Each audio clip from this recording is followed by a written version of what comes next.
excuse you can find to talk to. Okay?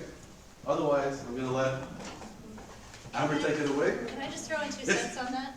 So what are you working on right now? I've done it so many times networking with this group, so when I was asked it on a job interview, I was so prepared.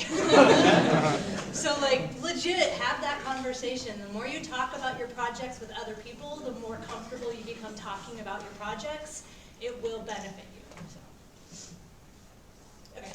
Hi, everyone. I'm the moderator. My name is Ambard. I'm one of the founding members of IESD. And I want to thank everyone for coming.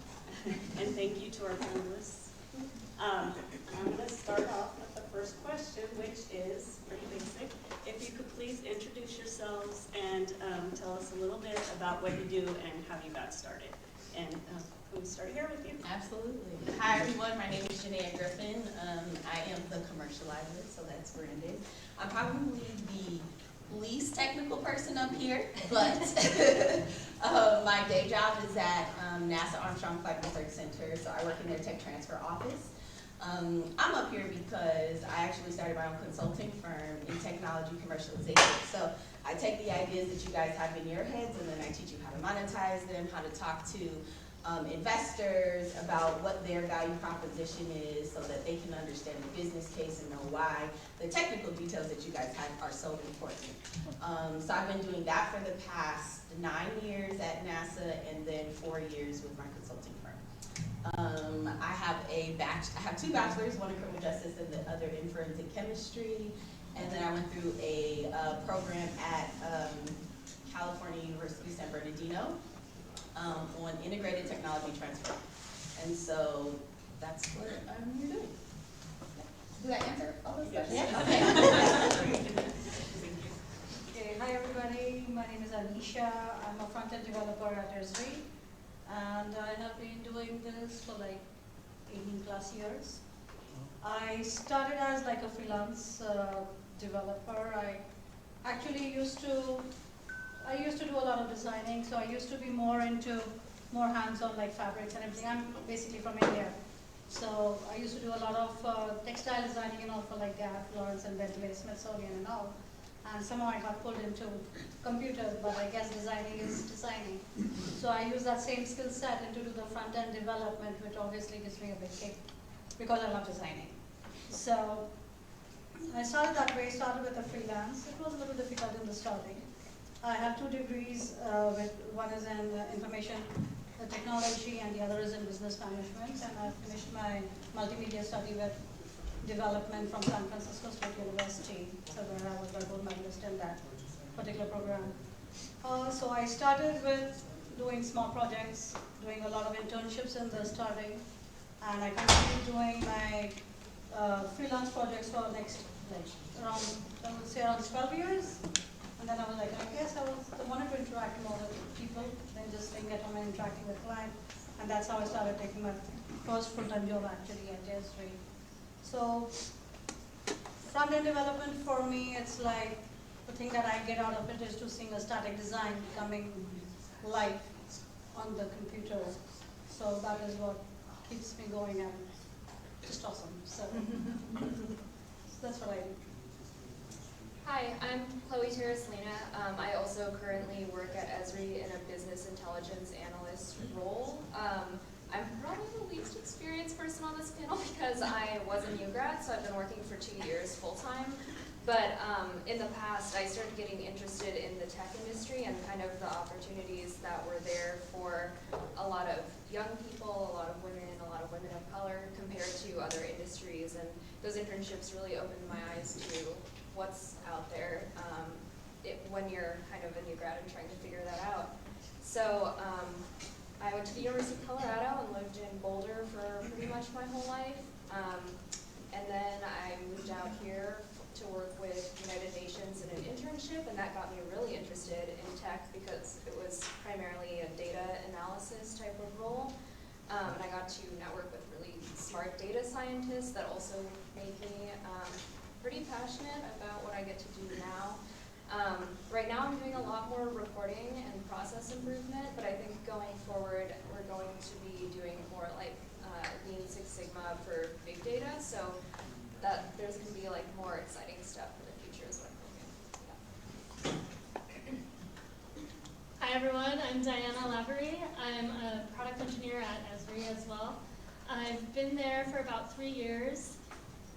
Before that, I had a decade-long career in statistics and social sciences and data analysis as well. I was a user of GIS, although I never identified myself as an Esri customer. No one self-identifies as that. But now I'm at Esri, which is a mapping software company. They call everyone their users. And so basically, product engineers, what we do, we work closely with the software developers. We come up with a lot of real-world client use cases and requirements. We work with the software developers on the prototyping, the testing, the alpha release, the beta release, and then the documentation. We create examples, like holistic examples front to end of a real-life data set, a real-life set of maps that we want to create, and then a real-life final product. It's always best if that real-life example is somewhat timely as well, so that when it comes out in the news, we have something to show in terms of like our maps. Hopefully we can get them into the press. But at the same time, as we're building this example, we're testing the software all the time. And we are writing the examples that will then be used in the tutorials and the training materials for that software. So it's a whole, the projects are quite long, which I like. I like digging into the details of it, and I don't like staying at the intro level. I want to dive down deep into things. So it's been really fun. Hi, I'm April Bowler, and I actually probably am officially the least experienced on this panel. I just finished up a 3-month internship with Mozilla through a program called Outreachy, and as of last week, I accepted my first developer position that I start on Wednesday, so I have not yet. So most of my experience is going to come from my internship, obviously, and the interview process. How I got started a few years back, my oldest daughter was trying to figure out what she wanted to do as she moved forward and started looking at colleges and things in high school. And I was looking at options that fit her personality. She's very creative, but she also kind of likes structure. And so we ended up settling into computer science as something for her to check out. And she took some classes in high school and really enjoyed it, and actually is in her 3rd year at university doing computer science at the moment. So in that process, I started to realize, hey, wait a minute, this actually really fits my personality too. Maybe I should look into this. And so I started to take online courses, and that's how I've developed my skills, is just through online resources and diligence, time, and a lot of hard work. So that's my turn, I guess. My name is Ambard. I am currently a web CMS coordinator at Esri. And what that means is basically I work with stakeholders or product owners, gather their content, put it on the website, and publish that out to the world, while maintaining all of the brand standards for marketing for Esri as a whole, and just general web guidelines. I got started in tech basically since I was born. My dad is a car magician is how I describe him. He'll take anything that you want and put it in a car, whether it's a badass speaker system, iPod integration, or CarPlay or whatever. And so I grew up reading all the manuals because he spoke Spanish and needed to get them translated. So basically, I would take things apart, put them back together, and that's kind of how I got into tech, and it's always been a passion of mine, one way or another. I knew I was going to get into tech, but my life kind of took me in different directions. I actually have my degree in criminology and criminal justice, which is nothing related to what I'm currently doing. Not at all. But that's usually how it goes. I have lived in Hawaii. I've lived in San Francisco. I've lived in Mammoth Lakes, for those that know where that is. And I just kind of take all of my life experiences and have filtered them through tech. And so that's me.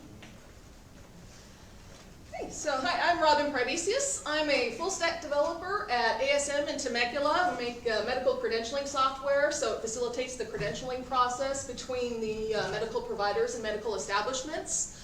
I've likewise always been kind of into tech. I was raised on computers, and in middle school was when I really started getting into programming as a hobby.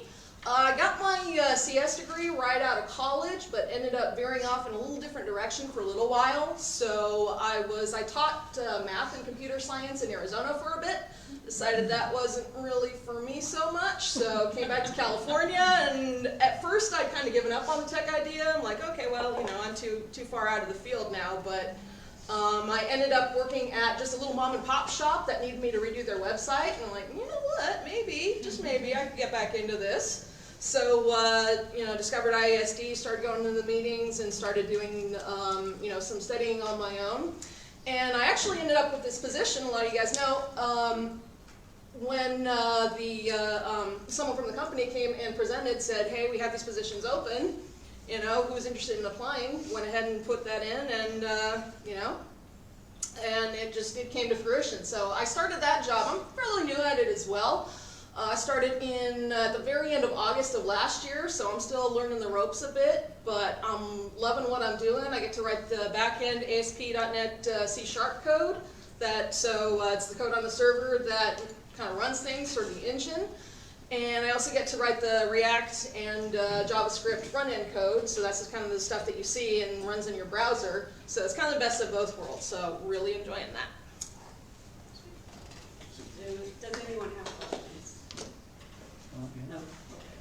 So, what advice would you offer to those who want to be a more effective advocate to women and, you know, a diverse technical, you know, group in general, just in a general way? Ooh. Question. Start off easy.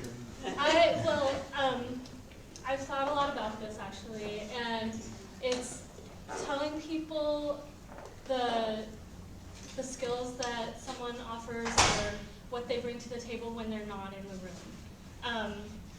I don't know if you've heard the phrase that women are over-mentored but under-championed.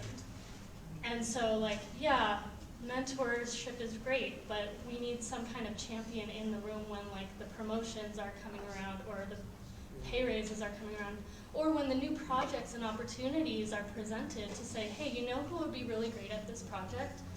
Diana, and here's why. Even though I'm not in the room, a champion would be the one to talk about you to the right people. So that's one thing. Secondly, I think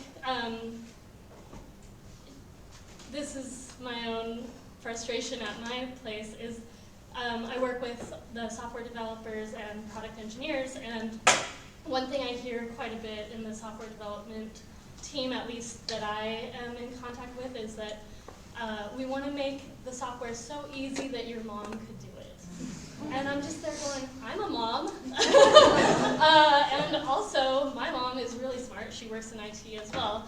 And you don't really want to make it that easy, really, because then your software doesn't do anything. So you have to make it specific enough to where the people who need to know, they have to have some kind of foundation in what you're doing. Because software, at the end of the day, it's just a tool to do something in terms of a subject matter expertise. So you would need, like, if you're working in the world of conservation or healthcare or something like that, you have some knowledge of that already. So you don't really want to water down the software so much that your grandma could do it, even though some people in the room might be grandmas and you don't know.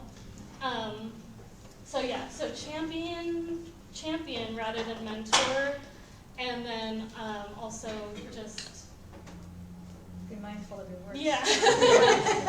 Well, I mean that's Or just your intent, that's I one guess, yeah. that's a Yeah. tiny example. It happened the other day. Oh, okay. Just off of that vein, and I get called in my team right now, I'm in a full stack web development course. I get called boomer all the time, and I have to correct them constantly. I'm an Xer, knock it off. No offense to the boomers. I'm a secretary currently at a school, and we have after school, it's in a poorer area, or they call it economically challenged. So we offer after school enrichment clubs. And I stepped up and did a coding club and I'm using free code camp. Nobody's ever done this. It's kind of like a big deal there, and I'm flying by the seat of my pants. I've got 9 boys and no girls. So how do I get those little girls in there? I'm trying to figure out a way to kind of solicit them. It's a free club. So, okay, so I was the only girl in my high school AP computer science class.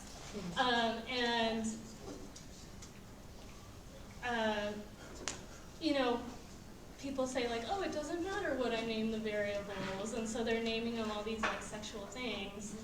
And the teacher's just laughing along, and I'm like, okay, if only I had a friend in this class, like we could bond and like say something together. So try to get them in pairs, I would think of. Well, we do have a fashion club, and that's one of the popular ones. I'm wondering if, based on her, if I could get them to understand that it's also something they can use in fashion. I don't know, I'm just like boggled. I'm like, how do I Even go not so get much these the girls? fashion part of it, but just the design element. Like, That's what I mean. yeah, But pulling them in, but I have to have a pull. I have to have a. that moment when you Yeah, first a change hook. a button from green to orange by yourself because you wrote the code when you're That's 12 what I- is yeah, like, yeah. what? It's like basically taking that same design sense. Like for me, it was only like jewelry, semi-precious stones, fabrics. That's all that I did for like 5 to 7 years. I used to manage factories and everything, so computers was nowhere near me. So basically sell it, that it could be. right, because see, it was that even when I started doing computers, I was not very, my husband is a computer programmer, and that's how he pulled me into it.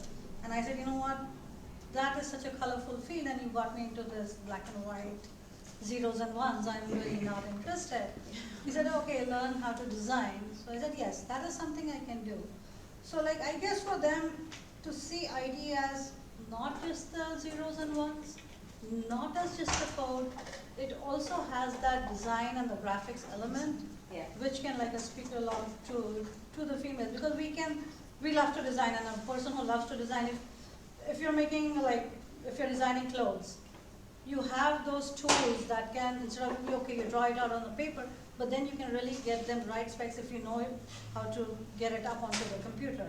So because that is where we are traveling, everything is coming off from paper into your computer. So you can translate whatever you do on paper now onto your computer and make it very specific.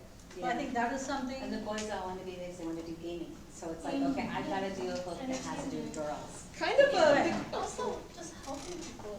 I'm sorry, piggybacking on that, I don't know if you played it all with Scratch or Google's Made with Code, and there's another one, it's really good and it's escaping me right now, but it's kind of a bridge between just the, the written languages and a more graphical interface. So like with Scratch and Made with Code, you take these little code blocks and then you drag them into certain configurations to make things work and kind of simulate all the control structures. And what happens, for instance, there's one that you can make your own version of Flappy Bird. So you can take, just these, these building blocks, put them up there, very simple, and then they have this visual to go on that it doesn't take very long to make, but they've made something cool and they can actually see it, And right that's there. what pulled the boys in when I told them, because I have several people I know that are in code and making very good money. And I told them they're self-coders since the age of 15. So you could do this and be where you want to be and do what you want to do. This can go into environmental and I talked to the boys, you're creating the next world. You guys, and one of the first icebreakers was that they are coding from the time that they're born. So you don't know it, but you're on computers. My generation was not. So this is something you guys know. So you get to create the next world. So the boys were like onto it. Like, I'm trying to figure out if I need to go and have like a little assembly for the girls, because I don't want just 9 boys. I want 9 girls too. What age did you say that you're working with? I opened the class to 2nd to 5th grade. Okay. So Scratch is a really great thing for 2 reasons. One, it is visual, but 2 is what it's doing is as you're putting the puzzle pieces together, you're getting the logic. And at the end of the day, the logic is the most important. Yeah, the language got it, that you use can change, but that logic is going to stay, and being able to think in that logical pattern. Right. And then with Scratch, you have these little sprites, like little cats and birds, and you Then they can would like that. build a game, you can build a coloring book or a comic book, or you could design, like, there's different aspects that will allow you to then appeal to the more feminine girl interests and Yeah. the boy interest as well. Yeah, because they got And it's a the little more concept accessible fast. because they're not having to like, code, they're just Yeah. moving blocks, Yeah, and that's it's like what I'm puzzle trying to get it pieces. going, to make it fun. So for check them. out Scratch, for Because sure. the district I'm in, within 4 years, every grade level will have a coding class. Yeah. That is their goal Yeah. within 4 years. And back to the advocacy question. Sorry. I got a couple of things. Y'all Good, can yes, start we it. want to. Okay, so to the advocacy question, I think the word that I really want you guys to remember is intentionality. So there are some people who, like she said, may not always be represented in the room, and it's always going to be up to the people who are actually in the room in order to make sure that either their voices are heard or that they have a spot or a seat, right? And so I think that I want to challenge you all to actually go out and find at least 1 or 2 people that you can say, hey, I'm going to be an advocate, I'm going to be a champion for you, and then just make sure that you're always intentional about, hey, have we thought about it from this perspective? Has anybody talked to a woman about how this could be, used in maybe healthcare, or how it could be used and how they may be able to see it being used? Because a lot of the things that are created today are created by males. Let's just be clear. They're created by males, and so sometimes the woman's voice is left out. And it's not intentional, but it is an unconscious bias that occurs. Specifically when we start talking about race as well. So when we talk about unconscious bias being included in technology that's being created, how do you create the Snapchat goggles?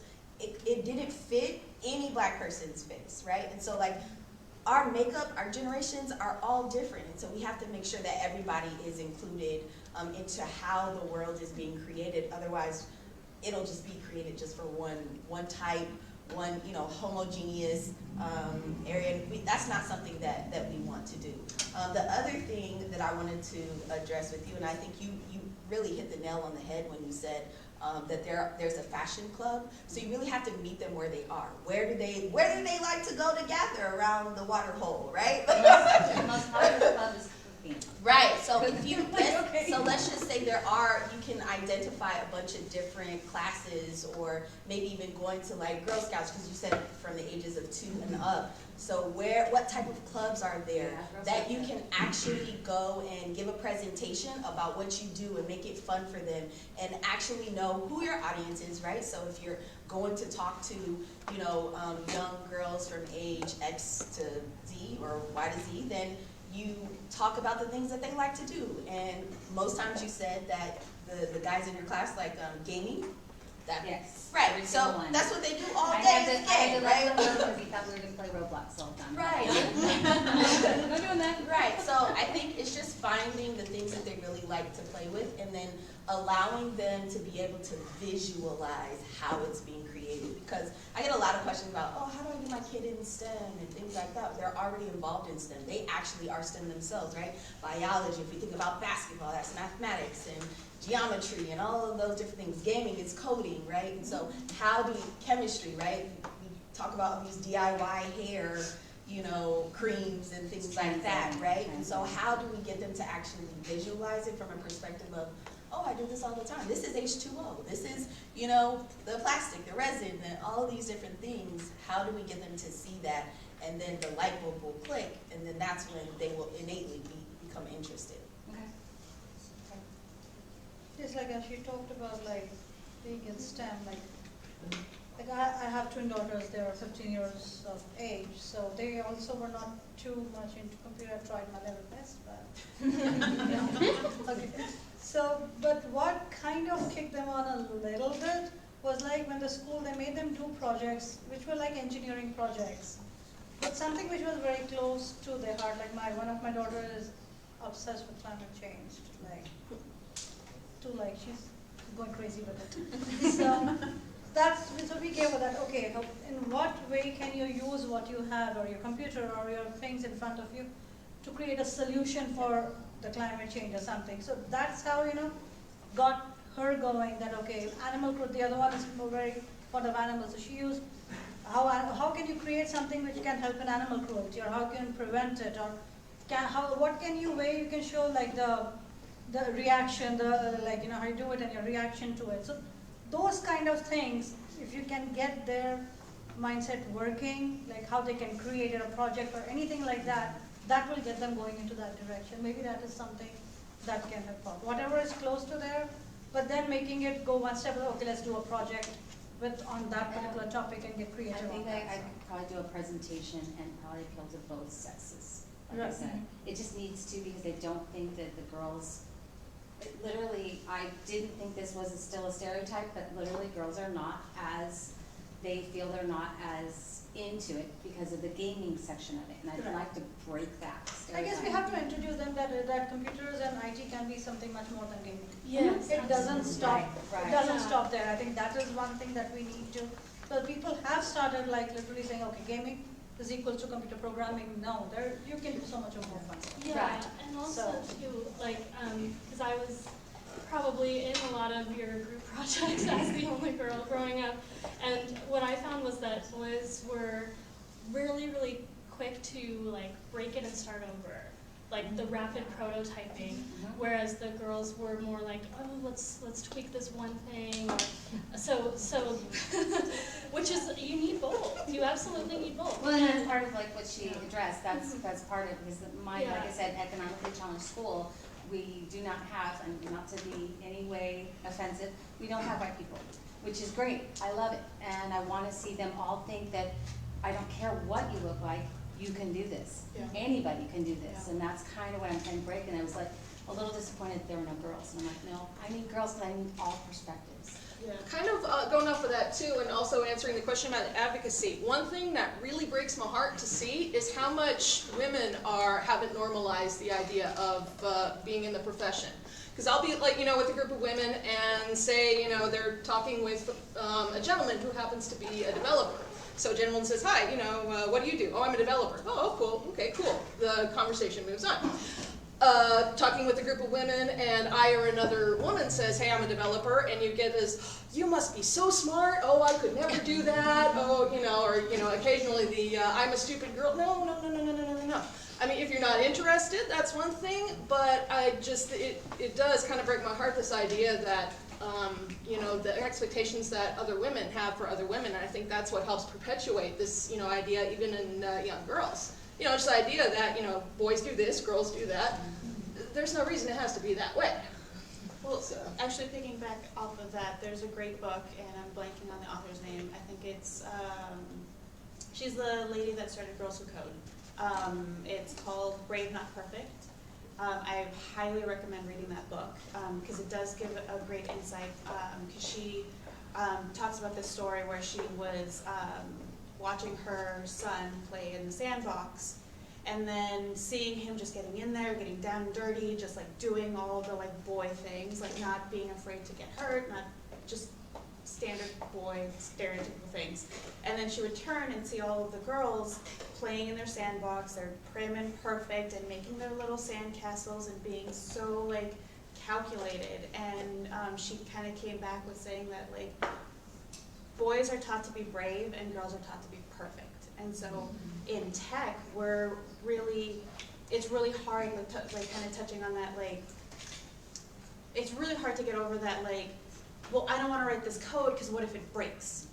I can't fix it, it's not perfect, like why am I even going to start, or why am I even going to try when I'm not going to do it perfectly? And framing that for girls or for women, we really have to get past that mental block, because I think it's not just like men versus women, like I think it's just as a culture, like a big picture, like across the world, like we try to protect our little girls when they're growing up. We don't want them to get hurt, like don't do that, you're gonna get hurt. Whereas with our boys, we're like, get dirty, like rub dirt in it, like do all that things, and I think we have to. See, this generation has that potential, so Yeah. I want to see it continue to perpetuate. You guys have advanced since I was 20. Things have advanced so much more than I would have ever imagined, so I'd like to see it continue. Yeah. Are there any questions? Yes. How do you create an incentive or a self-motivation for women, or in general just anybody, but I have a little girl at home and a wife, and it's how do you create that motivation for them to dive into tech where, as you said, like they think they can't do it, but when I look at it and I break it down, I'm like, oh, it's so simple. How do you translate that and to communicate that this is possible? You just got to stick through it. Mm-hmm. As you said, and it really like popped up idea, and I can see why, is that they're trying to make everything so perfect. Instead of just saying, oh, it's not going to be perfect at the end of the day, but at least if I try, I'm going to get something out of it. And it's very hard to convince them to kind of do that, especially with my daughter. Like I'm trying to tell her, go explore, just do it, make a mistake. I'm not going to be mad at you. And it's hard for her to kind of get that through her head. And I just wanted to see like what are your guys' views on how to self-motivate to them, for them to just make mistakes, learn, and then keep continuing on with that, because that first mistake that you make, it kind of like I guess like breaks you down to where you don't want to do it anymore. And how do you guys get through it? I think that a good place to start would be, whatever their interests may be, connecting that to the physical world. It's not something as abstract as coding or like something like that. It's just like, so the way, context being, the way I got my little sister interested in computer science, which was really hard. We have like completely opposite interests, and she was interested in mainly math and like language arts, and did not want anything to do with what me or my mom do. And one of her chores was to water all of our plants, and we had a lot of plants, and she hated doing it. So one day I told her, like, you know, we could actually, like, with a couple lines of code, do a Raspberry Pi project where you could actually program this to water your plants for you. And then she was like, okay, I'm listening.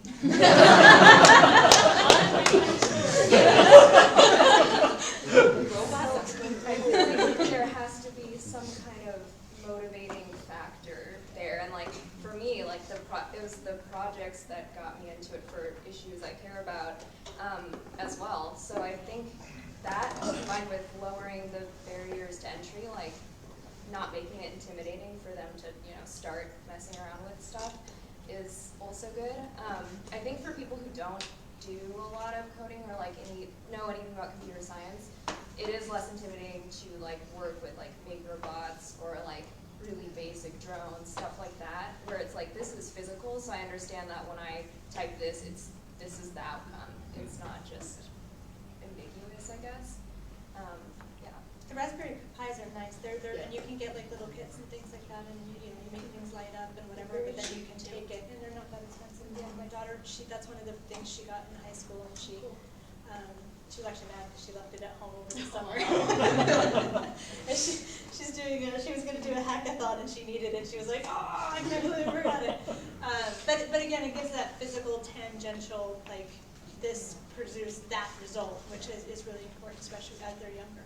Yeah, what I would recommend is actually you picking a project with her and then taking the time out to do that and having like a father-daughter day or whatever, because one thing that stuck out to me is you saying like, it's okay, I'm not gonna be mad at you. So really like she looks up to you or she's looking to you for that acknowledgement, for that affirmation. So really take that time out to find a project, like she said, that something that you know that she would be interested in, and then figure out how to make it technical.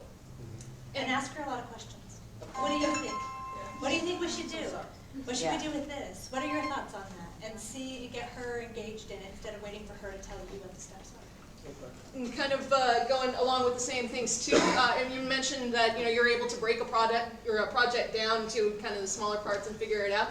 I think that would be that would go a long way too. I know when I was teaching and it was some really complex, overwhelming topic, especially in the CS classes, it would really go a long way to just really, what are the smallest chunks that we can do? And sometimes it's even like, okay, let's say we'll teach them how to write a loop. Okay, so now you know how to write a loop. Let's see if you can write a loop that does one extra thing, or write a loop that ends on a certain condition. So go from those little pieces. Not only does that kind of facilitate the learning a little bit better, because they're kind of in their sort of, they call it the zone of proximal development, which is basically the ideal challenge, sort of right amount of challenge so that they're learning, not too bored but not too overwhelmed. And it also helps because, you know, every time we solve a problem, we're always breaking it down into little pieces. And that's ultimately, you know, how it all gets done. So I think that will not only help make it less overwhelming, but also kind of give an example of how the product works, or the process rather. And it's also kind of what they used to talk about, the, you know, I do, you do, we do, or no, I do, we do, you do.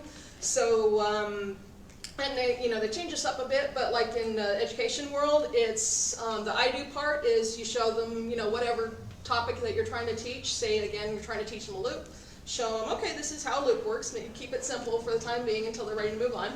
And then have work beside her. Okay, you know, I'm going to write this part. Now, what do you think comes next? Kind of like what April was saying with the questions. And then once it looks like we've got kind of a good handle on that, then say, okay, now you try to do this and see what happens. And that'll at least make it a little easier to get into instead of having this big overwhelm like, I'm going to make a mistake, what do I do next? I think to also kind of go off of that like perfectionism, you could try to focus on like versions. It's like, okay, this is version 1. What went wrong? How do you think we could do to make things better for the next version? I love the term, like, it's not a bug, it's a feature. Like, that would be something that you can, like, try to frame every mistake or everything that kind of doesn't go right as, like, you know what, like, awesome, you did something, you completed it.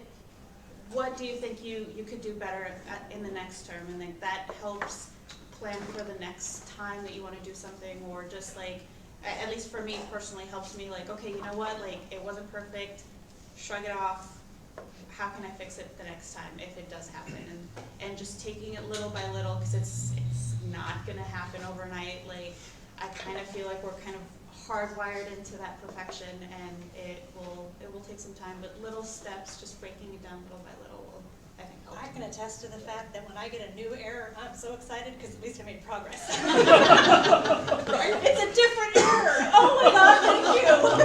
Relatable. And I feel like physically even showing like when you're making a mistake, like you said that they are scared too that it will not be perfect.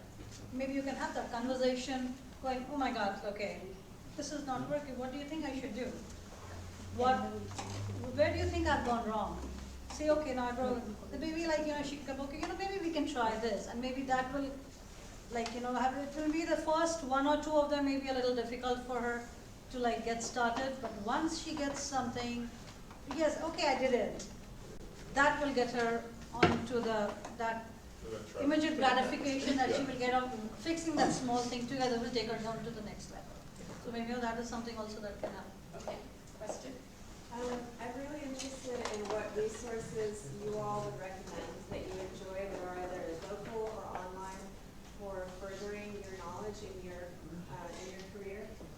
I've been looking online, and there's so many free classes that are offered and boot camps, and I'm really interested in getting into the technology field, but there's so much to choose from. I was interested in what you all enjoy.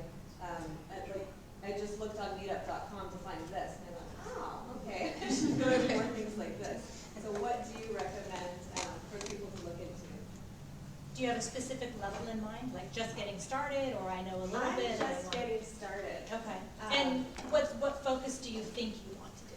So my bachelor's degree was in economics, and that was a long time ago, but I was very interested in how raw data that is useless can be turned into something very useful. So like I'm reading the book called Everybody Lies, and it's just so interesting how you're able to find sources of raw data and find solutions for something that matters to you. So that's where my interest is right now, and I don't know where I'm going to go with it. So you're looking at it from a coding less of a design. I think so. I think it's Yeah. my focus is data analysis. Yeah. Yeah. trying to think of online resources, I mean, just for the nuts and bolts, for Well, boot camp is so great, but. this is what I would say, even if it's not just online, I mean, there's so many different, like, academies, like you have a Khan Academy, you have like all these different places. Your local library, please go to your local library, there's so many free resources there. You can, they have online classes where you don't have to pay, you can sign up, they have like a list of things, sometimes they run 6 weeks, 3 weeks, and then they're being taught by experts in the field. Also, another resource is your local community college. Sometimes you can actually go and kind of just audit the class. So you won't get a grade, but you'll be able to sit in the class, you can ask questions, and then you can also network with your classmates, right? So you can be able to ask them different questions on like where they're going or what they're doing, and kind of learning out from different ways like that. So those would be my things. There you go. See, I like RCC. There you go. Another one online that's where I found a lot of good resources. I normally don't recommend Reddit, not terribly fond of it, but there's a, yeah, apparently share that, but there's a Learn Programming subreddit.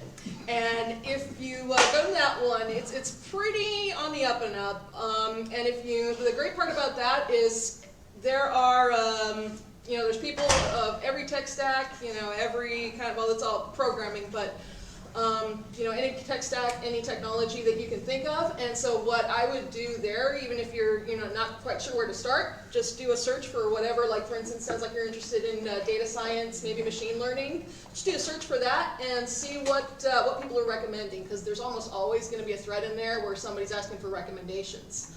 There's kind of going off with that, there's Udemy courses. Some of them are really good, some of them are really not. So don't go by their reviews, because usually they're kind of fake and cheesy, yeah. But if you look for instance, in like that subreddit, or even anywhere else where you can say Udemy reviews, and just type in, if you find a course that happens to be teaching what you're looking for, just Google it, type the name of the course, the name of the instructor, and say reviews and see what people have to say about it. Because there's some really quality ones, you just gotta know what you're getting into and be able to distinguish those quality ones from the others. And then I just remembered freecodecamp.org. Right now it's set up mostly for like web development, JavaScript based, but they are about to roll out a Python machine learning data science track. So keep your eyes on that. I would guess probably within the next couple of months. I know it's out in some beta testing right now. So I think they're getting ready to roll that out, and it's a free resource, and it's really structured really nicely. And I know for the Python ones in particular, they're going to be project-based, like you're going to be building stuff like from the beginning, so it could be a lot of fun too. I plan on doing it just because I want to learn more about Python, and I think it sounds great. I would say to add on to that, with an economics background and an interest in data, data analysis seems like a good route, but when you go online, the massive open online courses, there is literally, because it's such a buzzword now, there's hundreds of thousands of different resources, and you don't want to waste your time doing something that isn't valuable to you. So how I started learning all of that was I used the app Medium, which you can follow different people on it. So I started following a bunch of Python people who were like data scientists who had PhDs, and looked at the resources they recommended and like the moves they were recommending and like the websites they thought were good. And I thought that was a lot easier than sorting through everything on your own, because it was just overwhelming. Yes.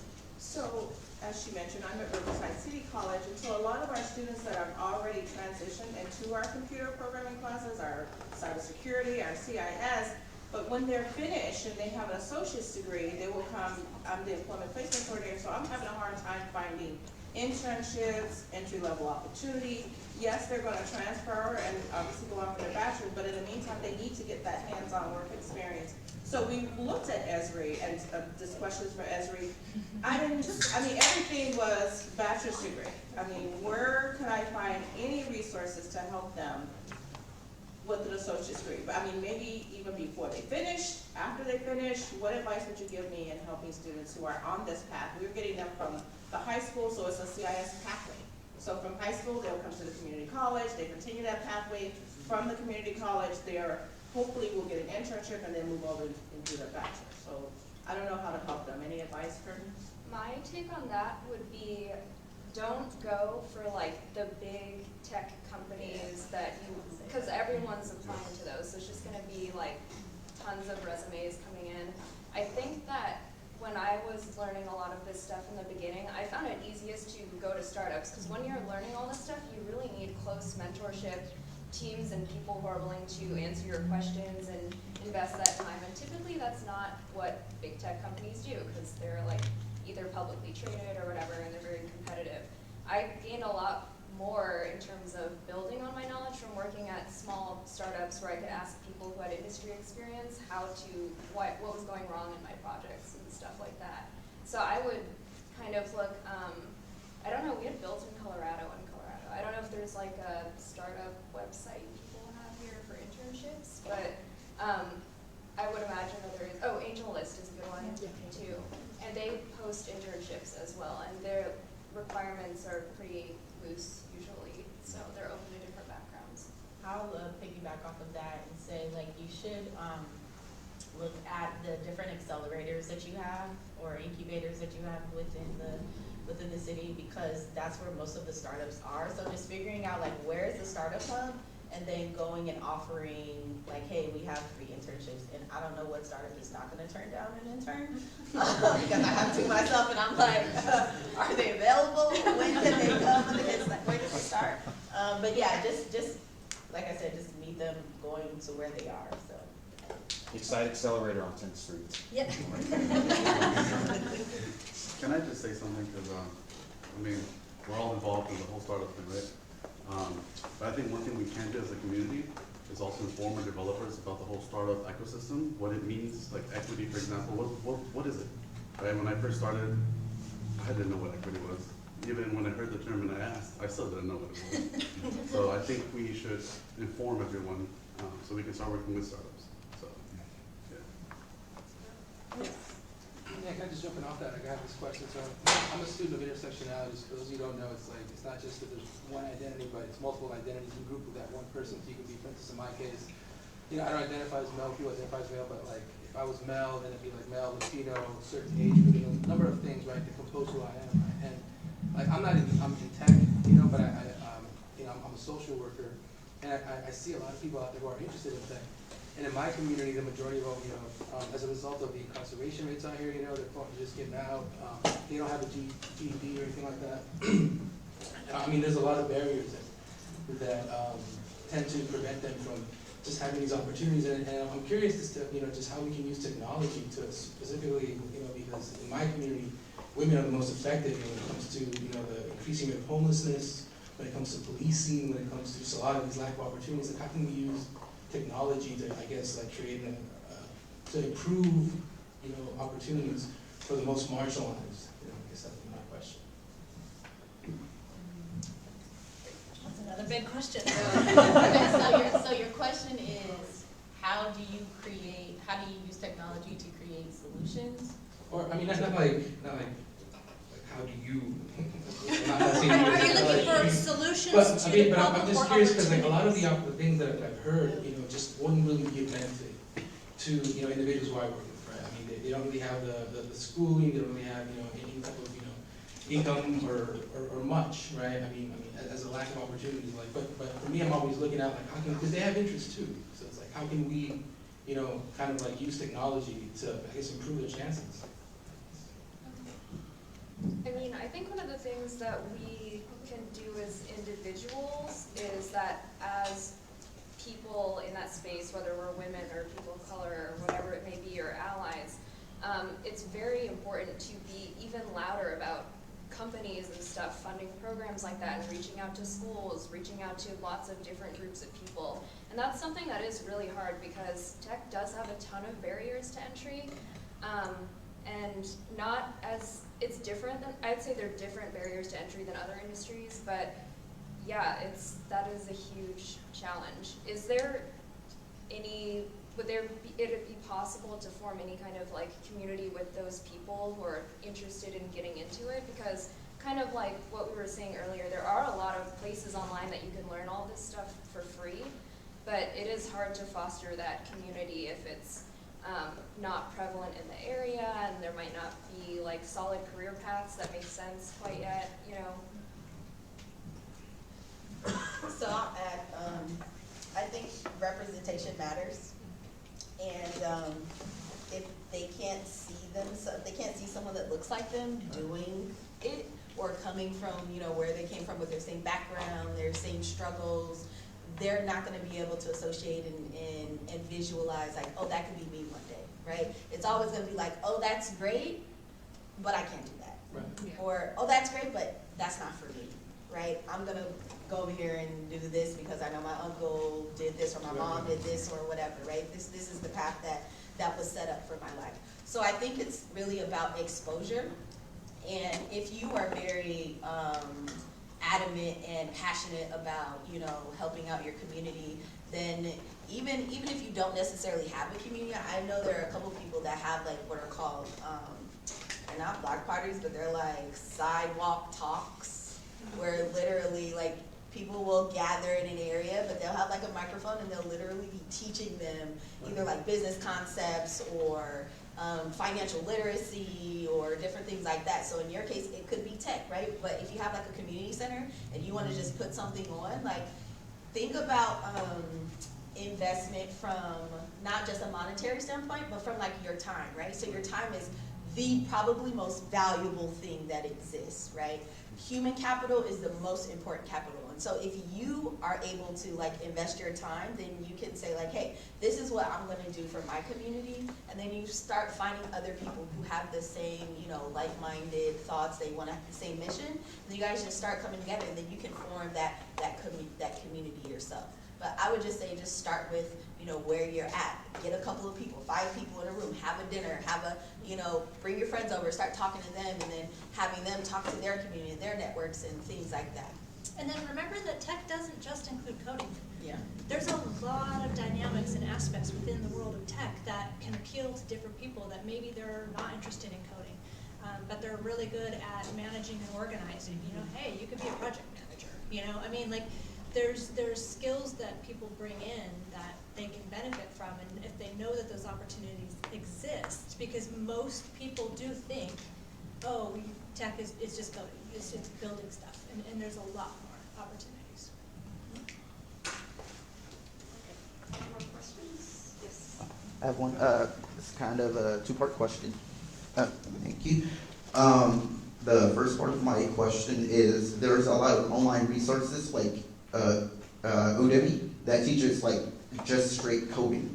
But do you guys know of any resources that teach things like program architecture or ways to organize not just the code, but like microservices and things like that? And the second part of my question is, do you guys have any advice for explaining technical things to non-technical people? So I'll take, first thing that occurred to me on that first one was, there are actually a couple of Udemy courses that I took that were on the more kind of the big picture.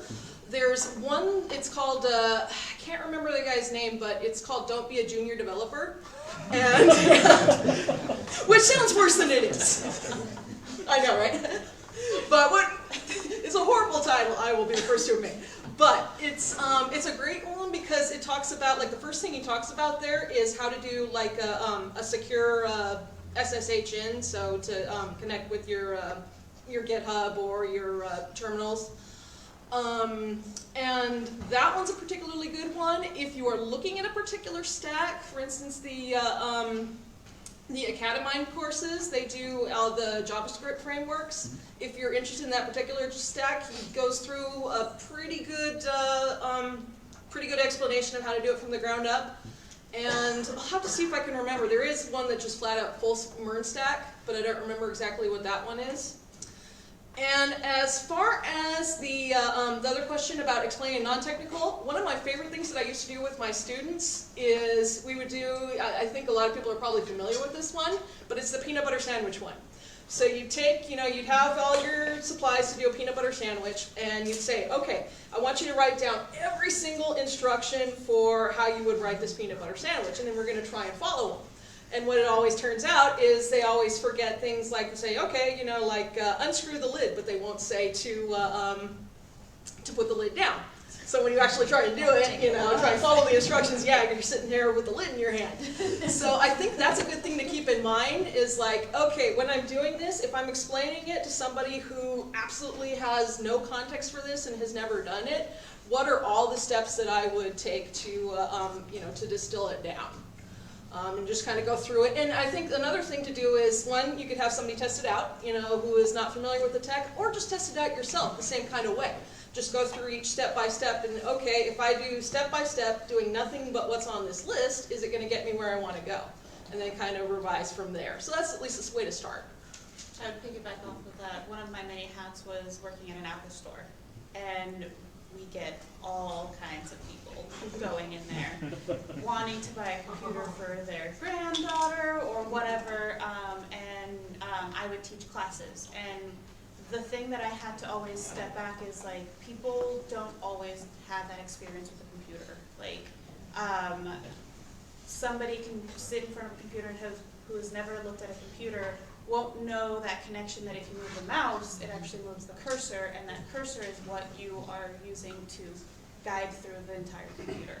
And so just trying to get a little information from that person. What are their interests? What do they really like? What lights up their life? And then try to frame that with the computer. Like, I would always try to, like, teaching them how to use an iPhone. I would go and be like, okay, we're taking a trip. So when you take a trip, what do you need to do? You need to make sure that it's in your calendar. Okay, now you go into your calendar, open it up, put your trip, and then go step by step with that. It's like, okay, well then now you're there. What do you want to do? You want to take pictures. Okay, so open up the camera, and then you're going to take pictures, and like I would take them step by step on like their trip and their journey, but using the technology along the way so that they could like at least be like, oh, I've taken a trip.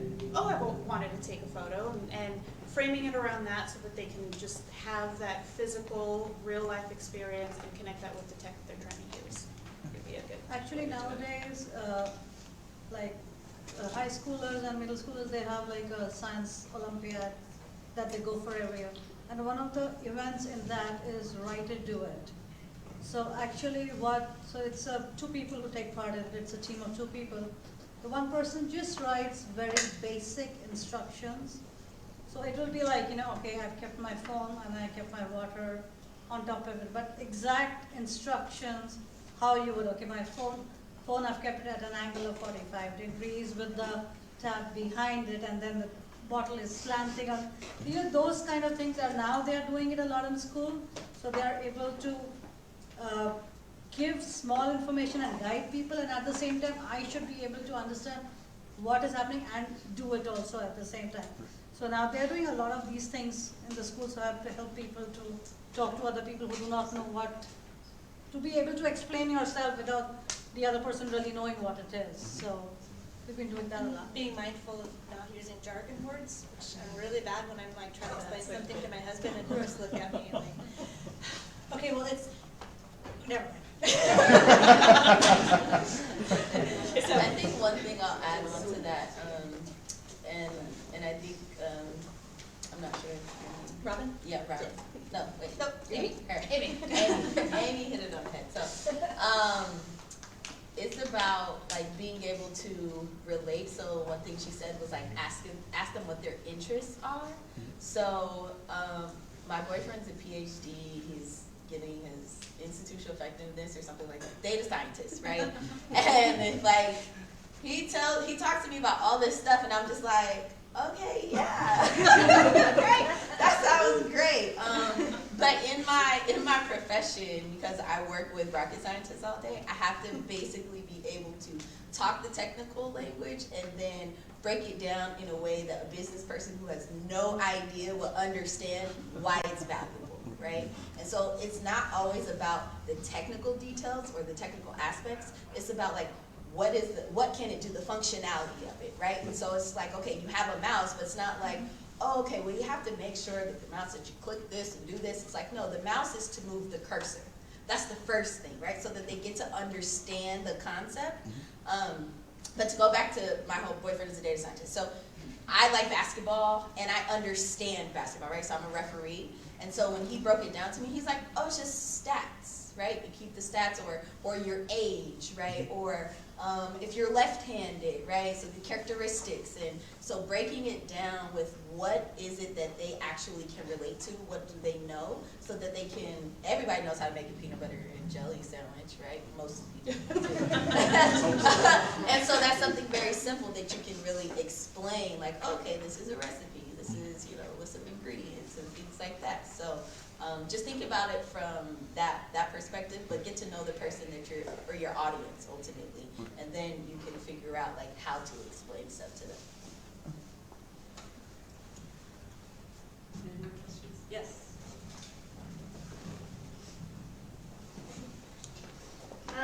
For the women in Esri, I wanted to ask, how did you find your position there, and like what made you get there, I guess, because I took a class last year and it was called GIS Fundamentals, and I really liked using GIS. I like the whole like good math, I guess, but I don't know what that means. I don't know what I could get into that applies to. So that's what I'm Yeah, well, like I said earlier, software is just a tool. So GIS is just a tool.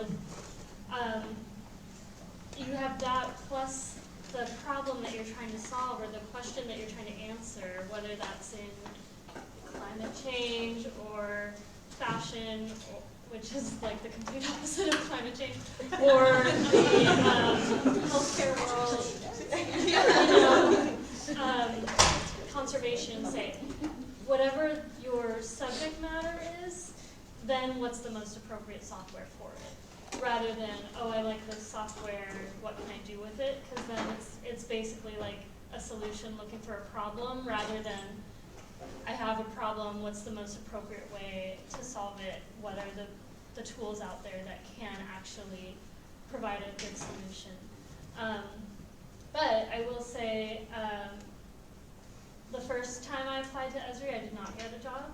And at a previous company too, I applied to one position, didn't get it. 6 months later, another one opened up, and I ended up getting that one.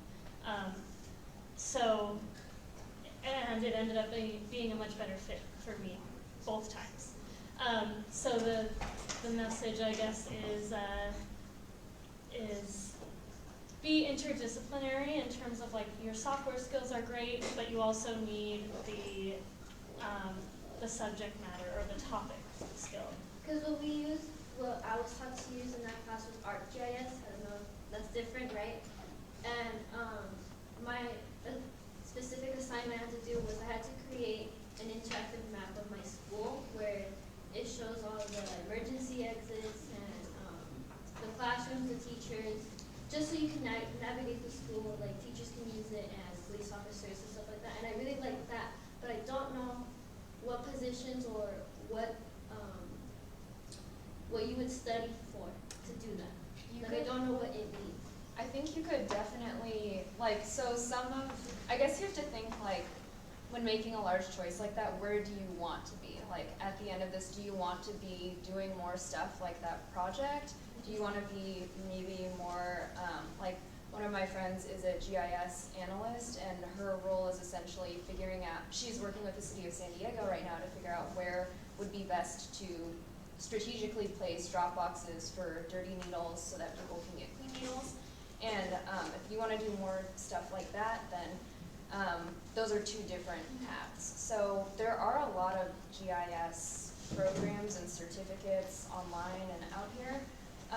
But I guess I would just think about like what direction you want to head. And then in terms of also getting noticed for the work you've done in that class, my advice is with any coding language where you're doing projects, the only way to get your projects noticed when recruiters are looking at them is to don't do like the basic class projects. Like don't do the IRIS data set, don't do those. Like take that to the next level or show how you've built upon that. And I think like that could be a lot more meaningful to the issues you care about and what you might want to be using GIS for in the future.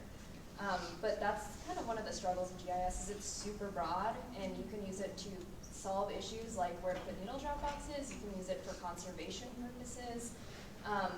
So yeah, that's almost why GIS programs that like in schools and stuff, it's very separate from computer science. Like there's definitely overlap, but they're their own types of studies.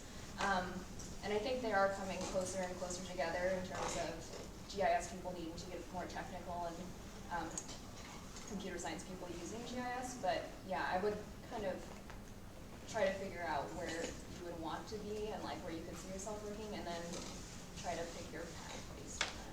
Yeah, I'd say regional planning, urban regional planning. Every city, every county has a GIS analyst. So taking classes in a planning program will set you up really well. That's a good point though, because GIS, the thing about it, I think it's cool, but most of the jobs are working for like city, state and local government and stuff. So that's another thing to consider. If that's not the industry you want to be in, then true. You could go. Actually, if you go onto the Esri website, you can see the way they are, in what different fields are they applying the GIS. So if you can look at the industries tab over there, they'll tell you, okay, it is being applied in like petroleum, this is the way. There are many case studies over there. So then from there, you can kind of like narrow it down in which, okay, whether urban or regional planning interests you or something else interests you. So by looking at the different industries, the way they are using it, you can, I think, maybe streamline it a little bit more in which area you want to work. And you just read the case studies and all, and that will give you the usage, the exact usage of what you can, how you can use this skill set that you have. That can help out a lot. I'm not at Esri, but.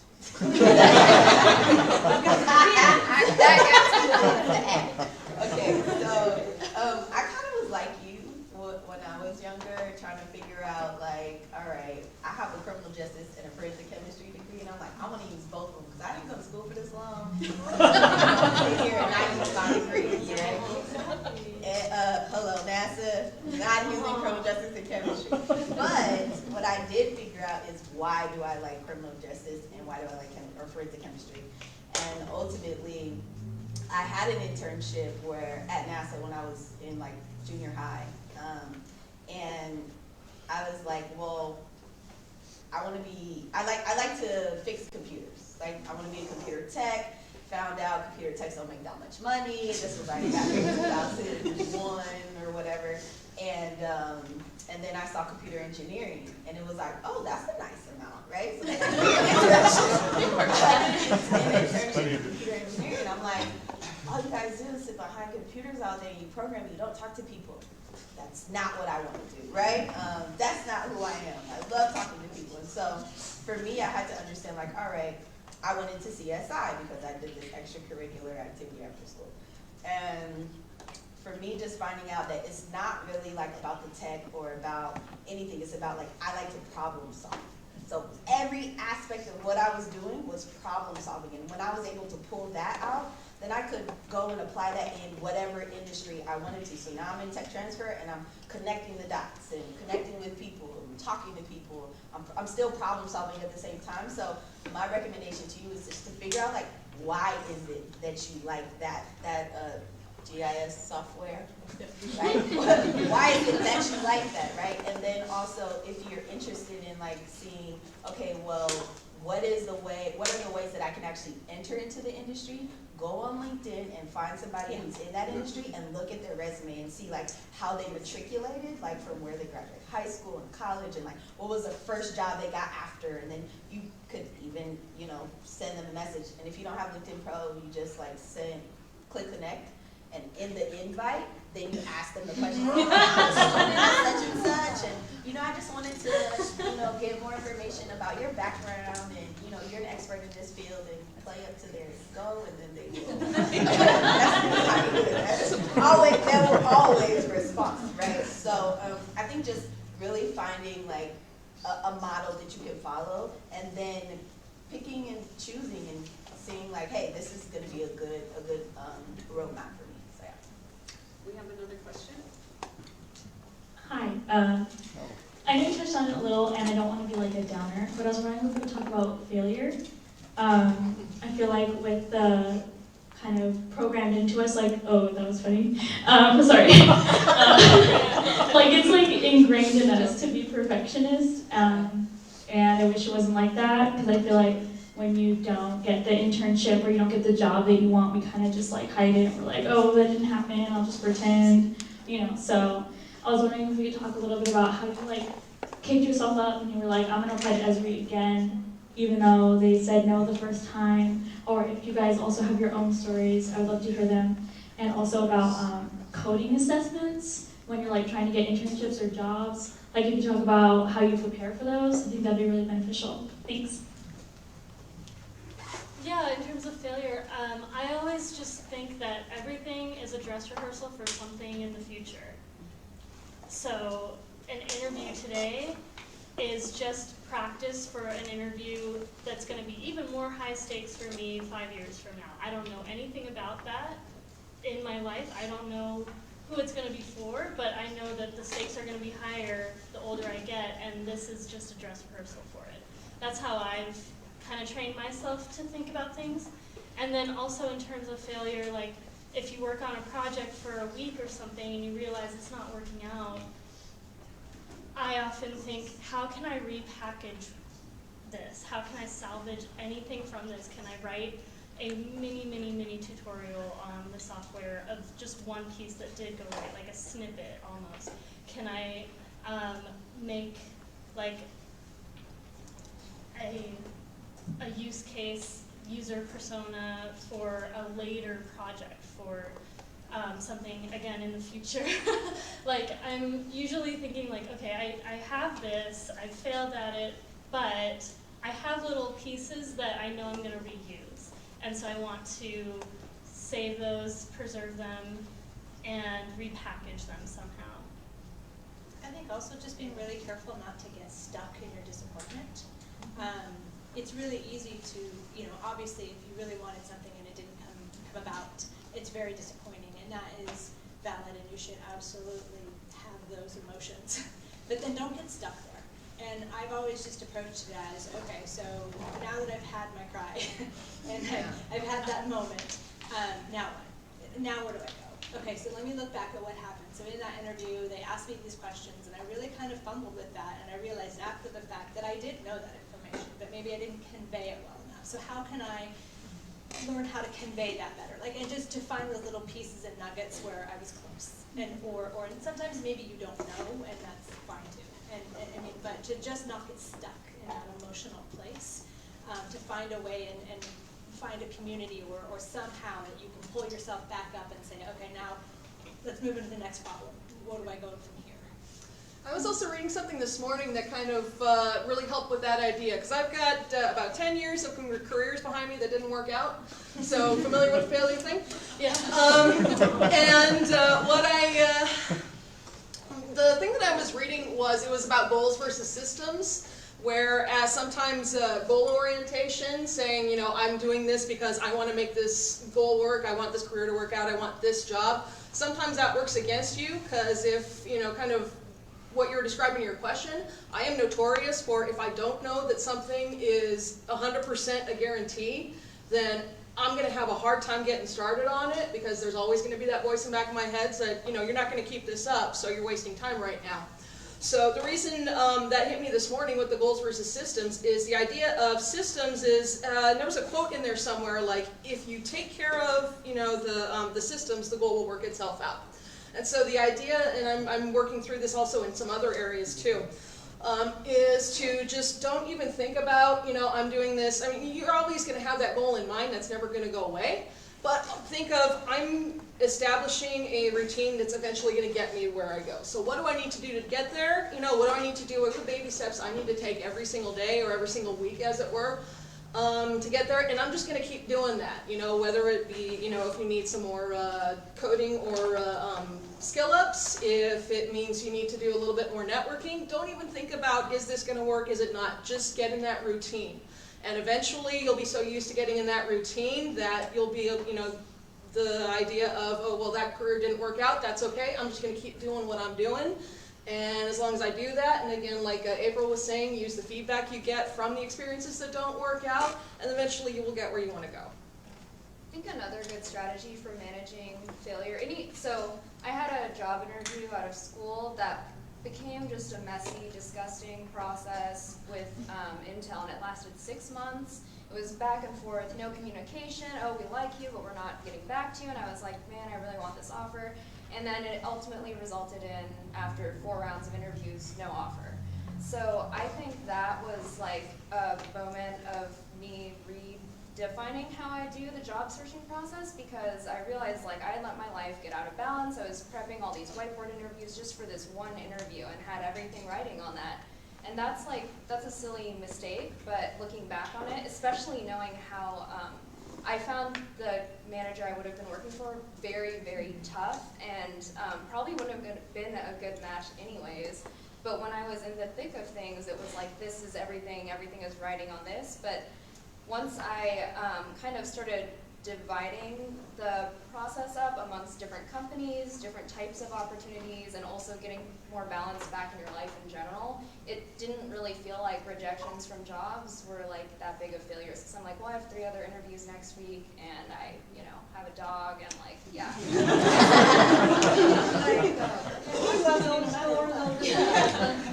Another door for me. So like, this is my personal experience. So when I initially applied at Esri, their hiring process is like 6 months plus. Yeah. So, okay, so after like 8 rounds of interviews and tests and everything, still no answer from Esri. I'm like, I really wanted this job. But then in the end it came to us, I said, you know what, I really don't care. And like, because I was done with it, like kind of. And and I like looked up other jobs, and I immediately got an Oakley. And the moment I got an Oakley, 2 weeks later, Esri replied back. So I said, now you know what? Now you guys win. I can't take them in the lurch, So everything you do, you're going to learn something out of it. And like, so that was one thing that I got out of it. And then the second thing that happened was like, so Esri gives you a 6-month, like an internship period. You're not a permanent employee at that time. So I'd never ever, even though I was a front-end developer, I'd never really created a front-end for an app as such, So that was my first time. So, okay. So they were like kind of going to judge me for how I'm going to be coding on that thing, and I had no idea where to get started. So I did that. Everything was fine. They said, okay, yeah, it came out ready, but we are trashing it. So I said, okay, 4 months of work, all trashed. I am not going to get a permanent job.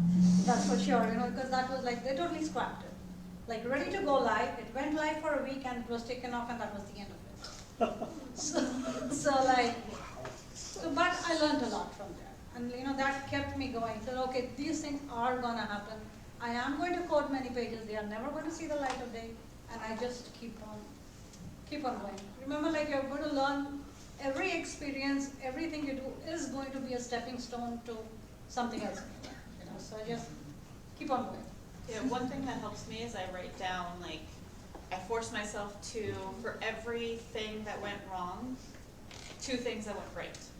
So that way it keeps forcing me to like, okay, didn't get this job, or, oh man, I said this and I shouldn't have said that, and just like all of these things, like I just go through and I'm like, okay, well, okay, that was bad.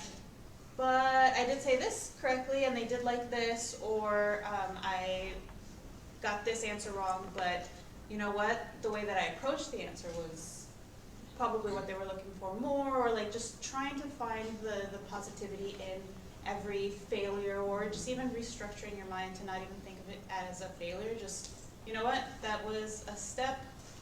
Just keep going. Like, it's defeating yourself, or just kind of nagging yourself into like, man, I really didn't get it, or like I failed. Like it's a little toxic. So trying to, it's hard, but trying to flip your mind to thinking a little bit more positively will help just overall, because people sense it. If you're really negative about yourself, like it comes out in different ways, not even necessarily how, like what you say, but how you say it. So yeah. I have I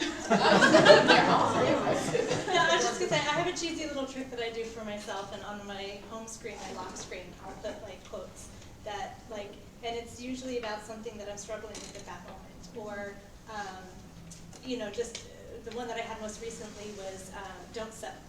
because I was finding myself getting scared as I was heading into the job market and back again. And I had this internship on my resume, but is that going to be enough? And so I was tempted to just kind of like, whatever job they offer me, that's going to be it, but that's not going to be satisfactory to me. Like, that's not what I want. So I just put that little subtle reminder every time I unlock my phone, don't settle. And just to kind of, okay, I got this. So, and I constantly rotate that around based on what's happening in my world. So one thing that I kind of live by is everything happens for you, not to you.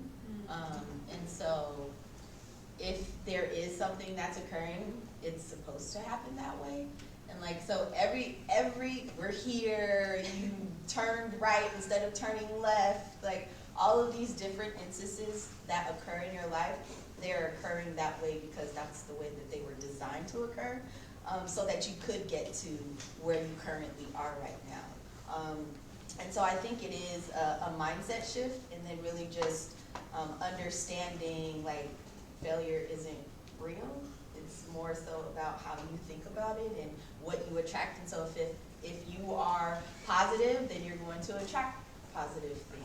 If you're negative, you're going to attract negative things, or you're going to, and it's not even just about an attraction, it's more so of like awareness, right? You're more aware of the negative things that are happening because that's the way that you're thinking. And so, so that was the other thing. The other thing that I wanted to say was a lot of the inventions that we have today were failed experiments, like a lot of them. And so one of my favorite quotes, and I'm probably going to get it wrong, so don't judge me. But Thomas Edison says he had 1,000 failures, but really he didn't look at it like that. It was more so 1,000 ways he learned how not to do it. And so if you really shift your mindset around what failure looks like and not really buy into the stigma that it is a negative thing versus it being something that, hey, I'm actually growing, I'm learning, I needed to be able to figure this specific thing out in order to get to the destination, then I think you'll have a lot of easier lives. Yeah. Did we have a question? No, I didn't have a question, but I had a comment. I was just going to say that that's true because you have to you go through a lot of failures before you get to that success, and you just have to never give up, basically, when you're out there. Yeah. One thing that I will add about her saying success, so success is individually defined. So I think where this word failure comes from, or the feeling of failure, is because we are looking at the models of what society deems successful, and then we're comparing ourselves to that. So yes, you got into the internship or the 6 month and you were able to create, something, that might have been a success for you. But if now we're looking at society to say, okay, well, it went out and it didn't, there was nothing that was done to it, that's not successful. But I think it's how we define success. So if I say, like, my goal is to get to this interview, I'm successful. My goal is to, be able to create something, I'm successful. Even if I fell along the way, as long as whatever I've defined as successful for me is not based on what society looks at it, then I think it'll be a lot easier for us. Yeah, it's also a numbers game too. I was gonna say, I've been through so many job searches in my life because I've moved a lot and just different jobs didn't work out for me. And so I've always approached it with an Excel spreadsheet of where have I applied, dates I applied, have I heard back, where is it located, what's the title, etc. And I just look at it as a numbers game. And so it's like, okay, I got the first interview, but I know that it takes a good 5 to 10 or even more depending on the business conditions. And so, okay, I've got the first interview. I don't even expect to get it because it's just the first interview in my job search, which is going to be this big, long process, and eventually I'll get a job that I'm more suited for anyway. So it's a dress rehearsal, and then also the fact that you got an interview is already success because you aced the very first HR filter software that doesn't even meet anyone's human eye. Then, convince them enough, you look good on paper enough to where you've been called for an interview, you get the phone interview with the HR person who really doesn't know that much about the actual job that you're applying for. Their job is really screening. It's called a screening interview. It's 15 minutes. You've made it that far, so it is success, and it's also a numbers game. So it's like, okay, I've got this interview, it's going to be 1 of 10, and I know that, and I'm keeping track of it. We are running out of time, so please, everyone, stay and network and discuss some more. But there was a lady in the striped shirt there. Yeah, next question. I think I'm kind of getting the answer to this question by listening to you guys, but I wanted to hear a little bit more about how those of you who transitioned from a different background got into the jobs you are. In my mind, that's really scary. No, it's actually awesome. Oh, well, like, what kind of jobs did you end up applying for when you're like, okay, you know, I have a background in criminology, but I'm going to go apply to this business that doesn't have anything to do with criminology. What was the mindset, and like, what did you end up doing? Just flipping making that connection. Basically, like saying that this is not connected to that is not always true. Like there's, for criminology, for example, there's, I actually started my bachelor's degree with early education. And so you'd think on the surface, what does early education have anything to do with criminology? And it's like, well, actually, kids that unfortunately have to go through traumas or anything end up going through the criminal justice system. And that is the connection, and sometimes you just have to take a step back and think, like, don't think these are completely different, how, like, they're not related, like, at all. It's like, no. How are they related? Because we're all human, like, we're all, like, part of it, like, it's all connected somehow. You just have to, it's tough, but you just have to figure out those little connections. It could be just a tiny little hair connection between the two of them, but it's there, and if you follow it and you strengthen it, you can kind of pave your path into where you feel like you want to go, and that's kind of like. I think it also kind of touches on what she was talking about, like finding that kernel. What is the kernel? What's the thread? And all the things that you've done and the endeavors you've pursued, even in the jobs that you hated, what parts of that job did you like? Where was it those little moments of joy? Like and for me, it's the puzzle solving. It's like finding that solution is just like so amazing. Like literally putting together a puzzle and putting that last piece in is like so satisfying. Like so satisfying. That's puzzling, problem solving. Like that is just inherent to who I am, and that was what I found coding to be for me. Was an outlet to be able to apply that skill that I enjoy in a productive way. I always have to say, like, I had to figure out who I was not to figure out who I was, right? So I had to go through, like, the internship and programming to be like, yep, nope, I don't want to do that. And then I went to CSI, and I was like, you know what, this is really great, but it's not it, right? And then you know, I worked at Dell and, like, all of these different things, and I just kept, it wasn't a failure, it was a redirection, right? And so I just kept being redirected, but I was pulling out the things that I liked, which is what she's saying is find all of those, you know, little pieces, little gems, and then build your puzzle and say, okay, this is what I want to do. So did you guys get more training, or? Yeah, so I did a lot. Oh, sorry, go ahead. No, or like, did you get jobs that were maybe related to what you'd done before, but in a different field? Yeah. Those types of steps? Yeah, it was, I did internships, so most of this was like all before I graduated college. And then when I graduated college, I still didn't know what I wanted to do with both of my backgrounds. And then the dean of my college, he said, Janeya, you can't have a boss. And I said, Dr. Hubbard, I don't understand. I don't know if that's a compliment or, right? I'm not sure how I should take that, right? So he wanted me to apply. That was his way of introducing me to this program called the Integrated Technology Transfer Network, where it took STEM students and taught us the business side of things. So basically he was telling me, you should be an entrepreneur. And so I was just like, okay, I got it afterwards. I didn't really understand. And I just applied because I was just like, okay, well, I'll figure it out.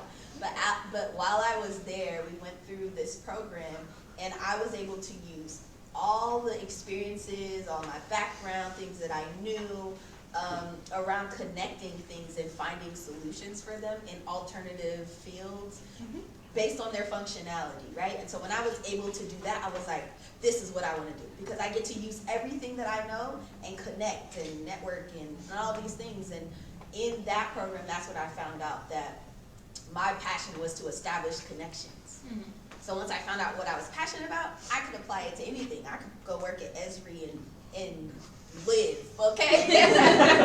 Because I just know that I like to solve problems. So I would literally just gravitate to where's the problem and how could I solve it with what I know. Everyone is an expert in their own field.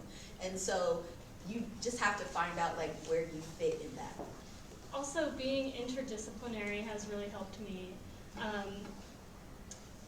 Being able to approach things and come in on the side rather than work your way up from the bottom has been incredible. So one thing that's kind of, you know, the pieces that I've liked of all the different jobs that I've literally gone through has been data and quantitative skills. And so I was able to apply that to transportation, and what I brought to that team was that I knew how to work with census data, and we got a published paper. I don't have any degree in transportation. I'm not working up from the bottom trying to get there, but I'm coming in from the side because of the skills that I've built up for the past decade in analyzing census data. And like at Esri too, it's been really helpful, the background that I have in statistics and economics and things like that, where there's this big weird conference called American Association of Geographers, and I am not a geographer, but there are a lot of people at Esri who are, because it's a mapping, digital mapping company. So I got to go to this conference and present on something that, yes, it was mapping, but it was really economics. Whereas the geographers on my team were like, I've been here for 10 years, I've never once gotten to go to AAG.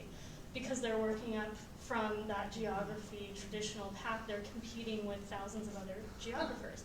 So if you get to come in from the side, it's because of your interdisciplinary approach to things and what you bring from previous experience.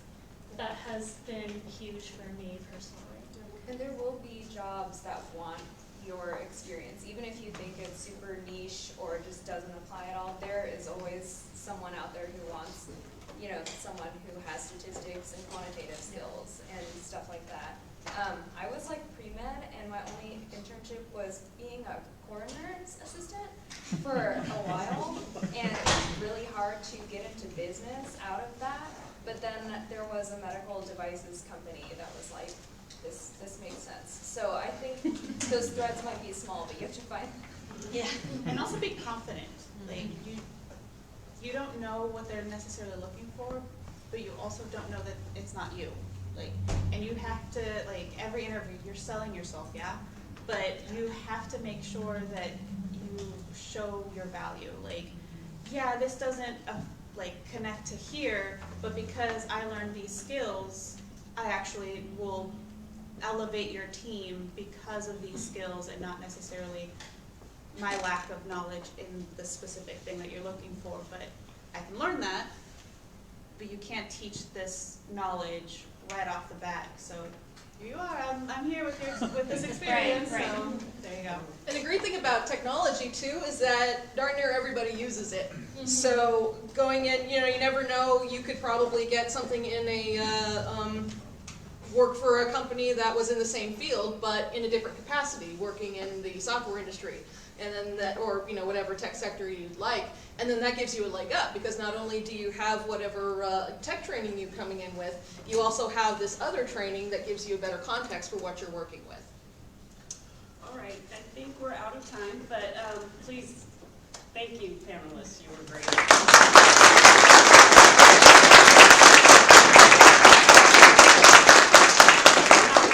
There was some more questions, so maybe I'll hang out and talk. And thank you. I just want to thank all the panelists. I want to thank everyone for coming as well. As Amber said, please stick around, network. That's the whole purpose of this. I just want to say, I work at Esri. I don't know a single thing about math. That's all I'm going to say. Thank you so much. So what you're saying is Esri has 2 people that know about